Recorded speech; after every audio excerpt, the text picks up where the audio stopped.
Hey, what's up guys? It's Pete with Pete's Green Machine and Pete with the Kubota Monster. Today we're going to give you a little comparison video between my X739 Signature Series John Deere and the Kubota Monster, the BX23S. Now I know some of you guys are like, Pete, we don't compare those two models. The Kubota always gets compared to the John Deere 1025R. Well, obviously, because that's the John Deere model with the backhoe and the loader options. The 700 series does not have that. But did you guys know that they are exactly the same size? And when I say exactly, I mean exactly. Wheelbase on the John Deere is 4 inches wider than this machine, but everything else is exactly the same. And today I'm going to show you and prove it. Here we go. So here we have the John Deere X739 and the Kubota BX23S, and hopefully the camera can pick up not only are they the same height, they are the same width as well, or length should I say. Width wise, the John Deere X739 is 4 inches wider if you compare the specs. And I can confirm that because not only have I looked at the specs on both machines, but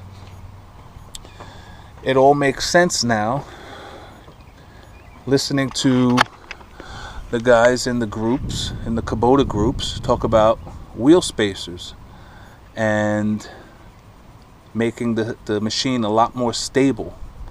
And you could see where the Kubota tires are much more tucked under the fender. They do stick out about an inch or so, and the X739 come out, I don't know, good 3 inches or 2.5 inches on each side.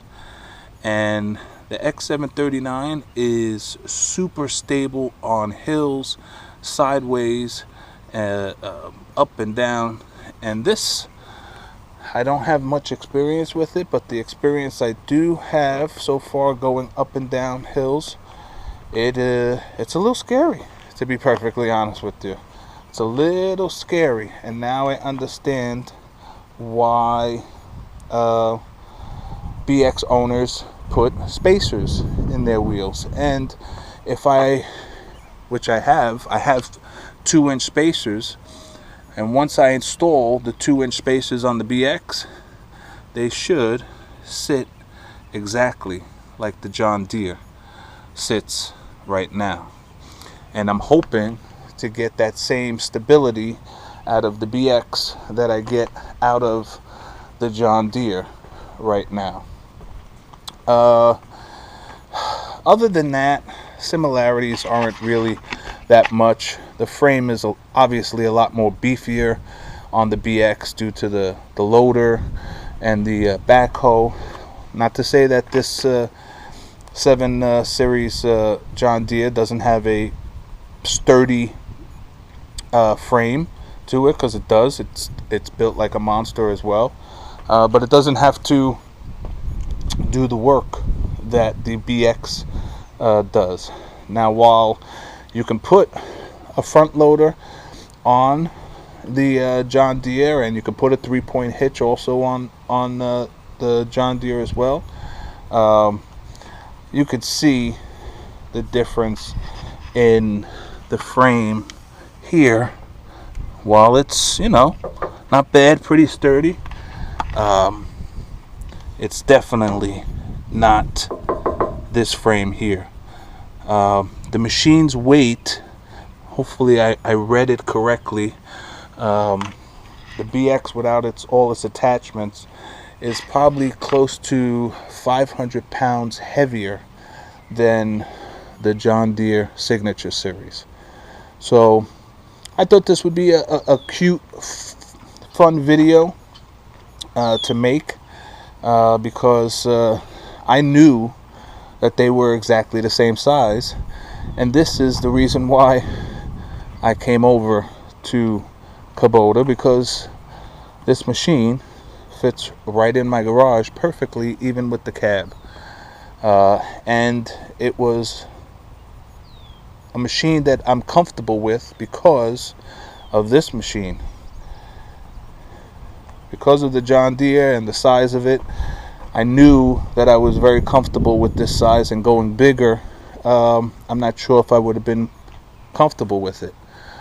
So it made it easy for me to make the switch over to Kubota because I was already comfortable with this size, and it was very important to me. So any questions, comments? I know, guys, they are not the same machines. They shouldn't be compared, da da da da da. But sometimes we do things for fun, and I thought this would be fun. So please make sure you guys tune in for more videos on the Green Machine channel, on the Kubota Monster channel, and thanks for tuning in. Please hit the like button, please subscribe, and see you next time.